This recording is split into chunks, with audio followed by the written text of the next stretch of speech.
Sí, Ujú, sí, tuve esa suerte de ser maestro de los que hoy son maestros. Muchos maestros han tenido esa suerte también, ujú, ser maestros de maestros. sí. Y usted es la creador del silfateo, ¿vale? Entonces, ¿puede usted decir o explicar qué es el silfateo y en qué consiste? El silfateo es un material que a mí se me ocurrió y lo inventé, Ujú, me salió bien. Es un tema que, del que sale la unidad didáctica para que los niños en los colegios aprendan a silbar, aprendan a articular las palabras, porque el silbo es otra cosa. El silbo es un sonido que sale de la boca mediante el dedo y la lengua y las mañas que uno se dé. ujú. Eh, entonces, es un instrumento didáctico muy Sí, importante en es los colegios, ¿sí? un método que le facilita al niño pues, hacer la tarea durante la semana, machacando una palabra siempre hasta perfeccionarla, para durante la semana completarla y llevarla la próxima vez al colegio ya terminada. Ujú. Y los profesores en los colegios gomeros utilizan esta técnica, ¿sí? Creo que sí, creo que sí, porque cuando un niño eh, aprende a silbar, ya tiene que modular las palabras como corresponde. Y eso no lo puede hacer sin usar esas vocales y esas consonantes que forman el método Ujú. que yo hice. Y según el silfateo, el sistema fonológico del silbo posee cuatro vocales, ¿sí? Y cuatro consonantes, no dos Exactamente, vocales. exactamente. Ujú, Bueno, el científico don Ramón Trujillo ujú. Carreño dice que son dos. Sí. Yo, para mí, son cuatro, porque si fuera más amplio todavía, que pudiera ser más amplio, pues más facilitaría al niño el acceso a lo que quiere explicar. Ajá, sí. Sí, Entonces tenemos A, E, I, O sí, y la O suena como la U, ¿sí? igual. Ajá, La O y la U suenan igual. ajá, Sí, sí, bueno. sí, sí. Y maestro, mire, en el pasado, antaño, no se enseñaba el silbo en colegios. Entonces, ¿cómo aprendió usted el silbo y cuántos años tenía? Mira, en el tiempo que yo era niño, aquí no habían ni carreteras, Ujú, ni habían teléfonos, ni había otra cosa que no fueran las piernas para caminar y el silbo para comunicarse a distancias largas. Cuando un mensaje tenía que llegar a una distancia muy larga y de un extremo a otro extremo de la isla, pues siempre se hacía uso del silbo, ujú. porque en aquellos tiempos no había secretos. Claro. Todo mundo se comunicaba y se ayudaban y cooperaban en los trabajos cotidianos, diarios. Y desde un extremo al otro extremo de la isla siempre pasaba el mensaje al amo desde el medianero para que viniera a recoger la cosecha, a dar las Ajá. semillas para la siembra, a acabar las papas, a recogerlas, en fin, a ver el ganado, a llevar el queso, como fuera. Siempre con el silbo se cubrían las necesidades de comunicación a distancias largas. Ujú, sí, sí, claro. Sí. Y existían, por ejemplo, diferentes estilos en la isla, pero, según la región, por ejemplo, en el sur o en el norte, diferentes estilos del Mira, ya silbo. hablando en los pueblos, cada pueblo tenía su propio acento. Ajá, Era muy distinto a lo que es hoy. Ese acento se comunicaba y en el silbo pues no se aplicaba. Hablando tenía cada pueblo su propio acento, pero silbando eran muy pequeñas las diferencias que había de un lugar a otro lugar, de un pueblo a otro pueblo. Y por consiguiente esas dificultades no existían. ujú. Sí. Y había momentos cuando los gomeros, por ejemplo, dejaron de silbar por algunas razones. Mira, los gomeros dejaron de silbar cuando el silbo empezó a dejar de ser necesario. Antiguamente cuando se silbaba todos los días, todas las noches y a toda hora, es que no habían otro medio, no habían otros medios. El silbo era una necesidad, como lo es hoy el teléfono. De igual manera, hoy, ¿qué sería si no hubiera ese teléfono móvil para tú poderte comunicar? Bien, pues con el silbo pasaba lo mismo. Por consiguiente, en aquellos tiempos el silbo sonaba siempre, de noche, de día y a cualquier hora, porque era una necesidad. Y no importaba que el vecino se enterara y no oyera, porque la comunicación desde entonces era siempre mencionar lo que se hacía cada día. Y aun cuando el vecino o el de otro territorio viera que hay cualquier fulano que tiene un trabajo importante que hacer, pues si él podía, venía a cooperar y a ayudarle también. Bueno, sí. ¿Y estuvo prohibido el silbo en algún momento? Antaño. Estuvo prohibido un tiempo después de la Guerra Civil Española. Aquí, pues, había vigilancias, porque habían dos bandos, contrario y el bueno y el malo.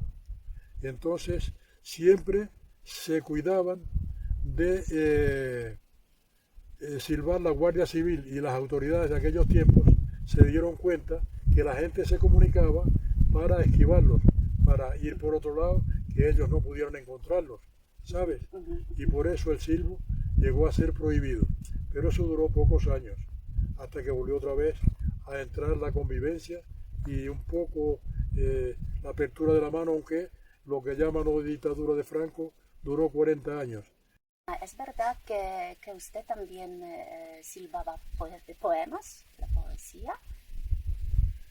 No. He leído algo así. Sí, bueno, yo estuve un tiempo, sí, estuve un tiempo, pero eso era cuando se hacía un concierto. Exacto. Yo estuve asociado con una asociación cultural de Gran Canarias, a la agrupación Artenara, y con esa agrupación fui yo a muchos países y a muchos sitios, porque en el repertorio del concierto siempre salían unos poetas que lanzaban unos versos, unos poemas que yo tenía delante en el atril, los iba leyendo con el silbo y detrás de mí salían en la pantalla, tal como yo silbaba, ¿sabes? Eso fue la única forma. Ahora, recitar poemas aquí con el silbo para que la gente me oiga, no. Esa no era la comunicación que había en La Gomera, los poemas no. En La Gomera había las comunicaciones necesarias, nada más. Sí, claro. Sí. La mamá llamando al niño, ven para acá, llamando al esposo, ella las cabras que es hora de ordeñar o de almorzar, el almuerzo está puesto, en fin, la madre y la mujer aquí usaban mucho el lenguaje del silbo. Sí. Porque eso le evitaba tener que ir o tener que agarrarse a gritar. Sí.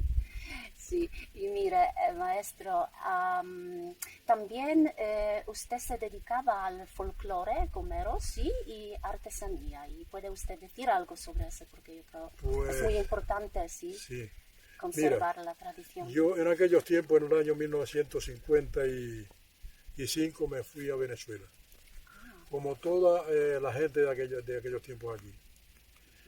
En el tiempo que yo me fui, aquí sonaban los tambores, las chácaras, el romance, había de todo, estaba vivo todo, las costumbres aquí estaban vivas.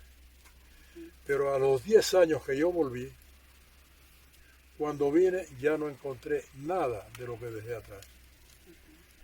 Porque el folclore había sido ya prohibido por un obispo que hubo en Canarias entonces y prohibió esa manifestación en la cuestión de las procesiones, en las iglesias, donde siempre el tambor tenía lugar con el romance, con el saludo a la Virgen, al niño, a Jesús, en fin, romance apropiados para el evento que se vivía.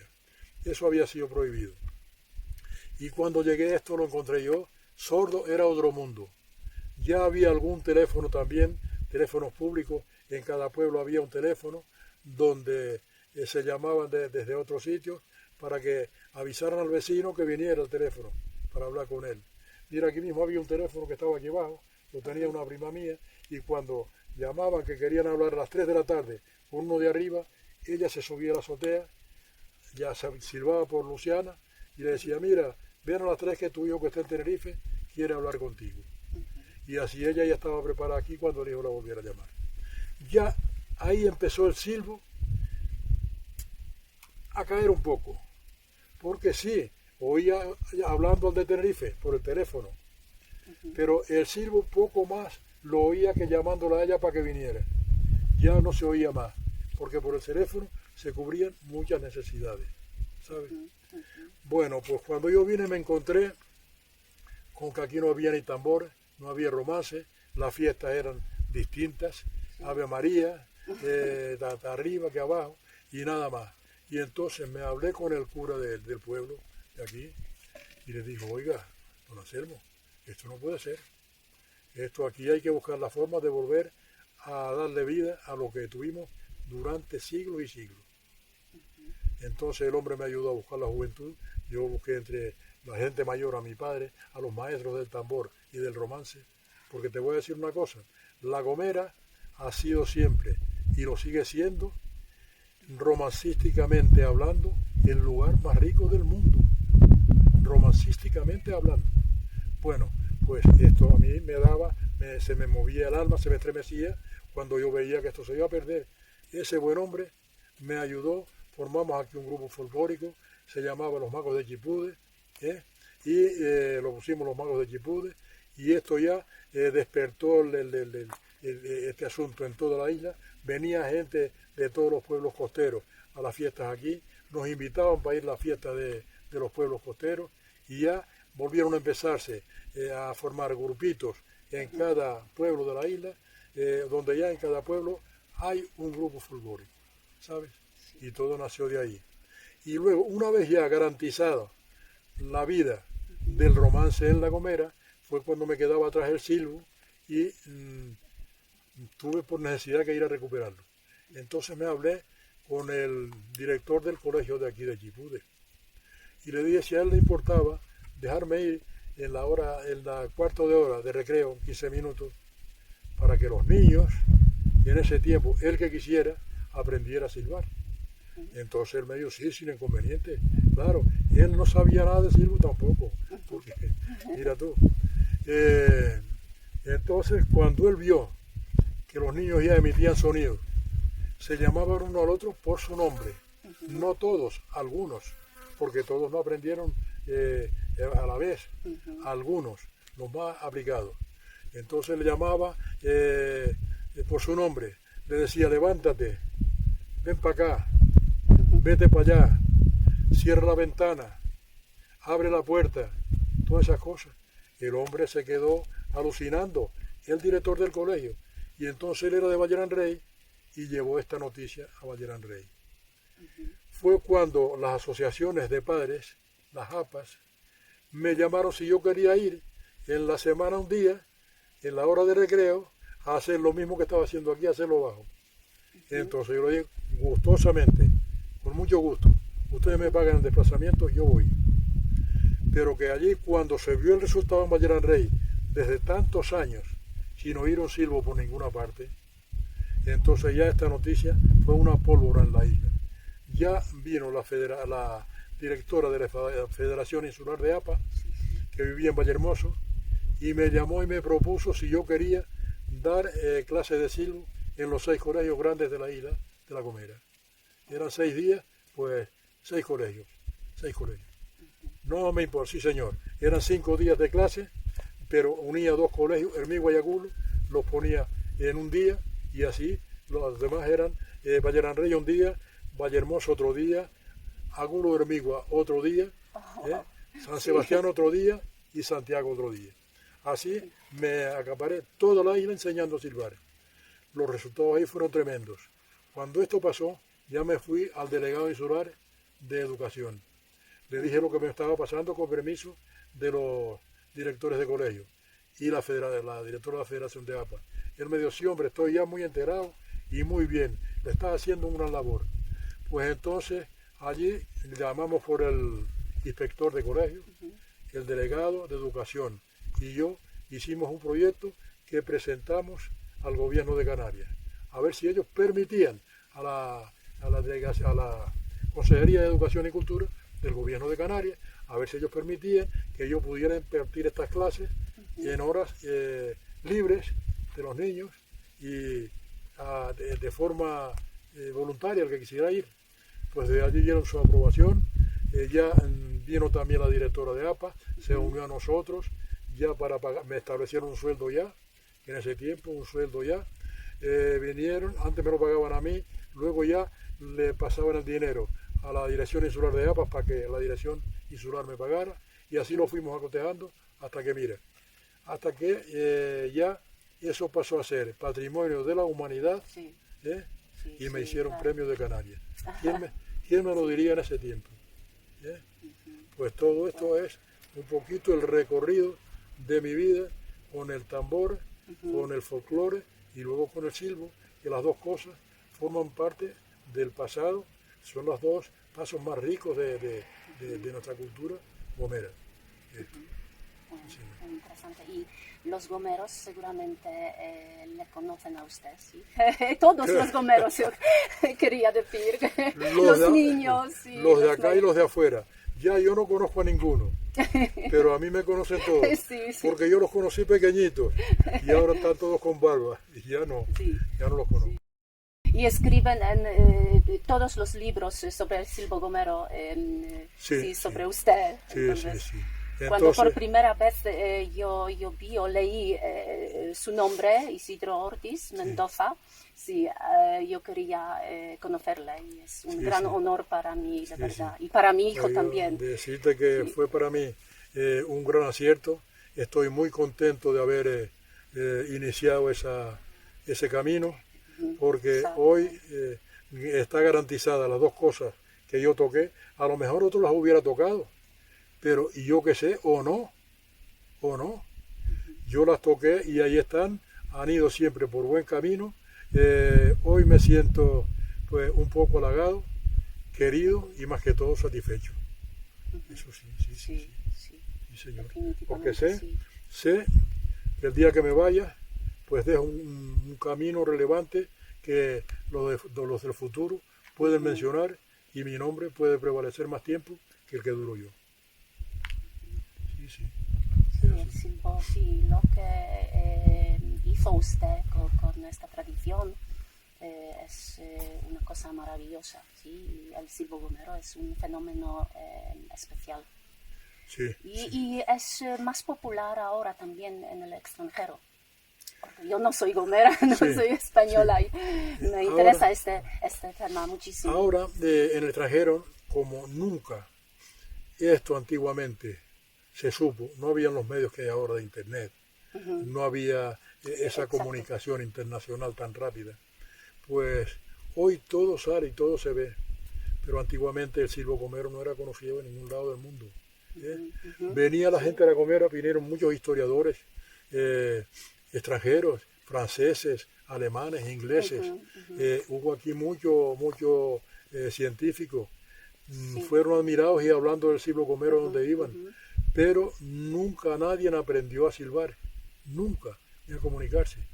Los del resto de las islas venían a la Gomera, mucha gente, todo el mundo a la Gomera, todo el mundo hablaba del silbo, y en la Gomera se comunican con el silbo, se lanzan mensajes con el silbo, pero nadie aprendió a silbar, nadie. Ahora, después de este método que yo hice, con esas 4 vocales, esas 4 consonantes, desde que aprendas a emitir sonido, ya te quedas articulando palabras. Y por consiguiente ya has aprendido a silbar. ¿Entiendes? De hecho, hoy yo ya no llevo nada de esto. Lo llevan otros maestros que están... hay una asociación hecha ahí desde Cabildo hasta la Universidad de La Laguna, pues esa asociación, a mí me han nombrado presidente de honor, pero solamente presidente de honor. Ellos lo mueven todo lo demás, ¿sabes? Y yo acá orgulloso de todo esto. Sí, claro. Sí, hombre. Yo estuve 23 años en los colegios y en esos 23 años vinieron estudiosos de las universidades inglesas de Inglaterra, a pegarse aquí una temporada de clase conmigo, aprendiendo a silbar. escribiendo sobre mi método, cómo se articulan las palabras, fonéticamente qué sonido se le da a cada letra, a cada vocal, a cada consonante. Todo eso lo escribían y lo estudiaban. Y hubo quien se fuera comunicándose ya. De Inglaterra, de Francia, de Alemania, de Suiza, Sí. de muchos sitios vinieron aquí. De Inglaterra hubo un señor, un muchacho, que tan afín fue a mí, que yo creo que me apreciaba mucho, yo a él también. Después pasaron 5 o 6 años que por Navidades siempre me llamaba y siempre me mandaba algún detalle. Sí, señor. Sí. Ya todo se ha enfriado, se ha pasado, porque son muchos años. Yo estuve ahí 23 años en los colegios, dando esas clases. Ya después se lo dejé a otra gente Y era su afición también, sí. era mi afición. Me gustaba. Yo los niños era mi vida. Los niños eran mi alegría. Cuando yo llegaba al colegio por la mañana y los más pequeñitos se me agarraban de las piernas. Hola, maestro, ya yo sé silbar, tal. Eso para mí era grande. Sí. Eso a mí, yo aprendí mucho también de los niños. Sí, también.